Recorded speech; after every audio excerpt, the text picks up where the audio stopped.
از یوسف احمد عبو خلک گند دو سالی مسار قضا بردارش با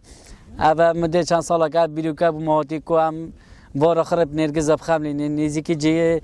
دو از نه مال دوروبری مال خو خرید کریا نرگس چون که نرگس گلا که جواز اگر همی گلا هندی نرگس گلا که خورسکیه دگل گیان بهارشین بیتن افسالا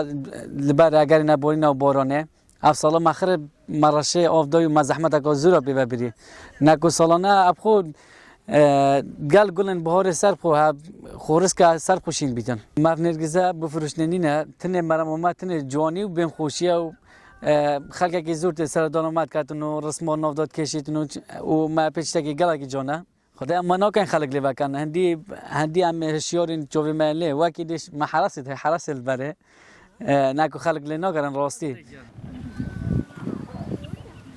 مال وره چهار جور نرگزار های مبخول لی رمان دولو هولندینه یه بازار نه و دوش ها یه مایت کردینه و یه چوینه یه اوت کردستان او دو نوعی ایک نوی بین نرگز کتک یادش نرگزا چوی یا اصلی اول سالانه اطبام هولید کنه که اول بو سالا بد خدا حس کردیم نه سه چهار کشکی دیگه اواج دی حاول کنه هیکل جای که چنین هیکو دی بتاف جلا کردی پنجش کشکی دیگه اول نرگس کت که خالقی چود بنوی نرگزا داشته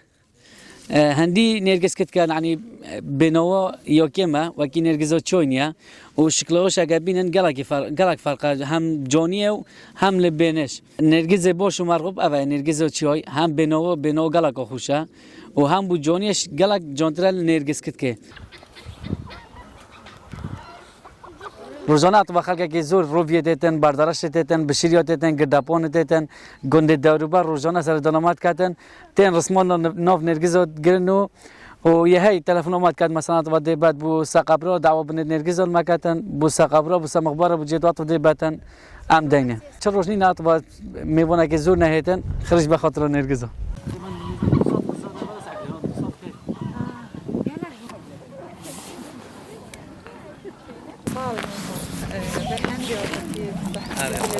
آره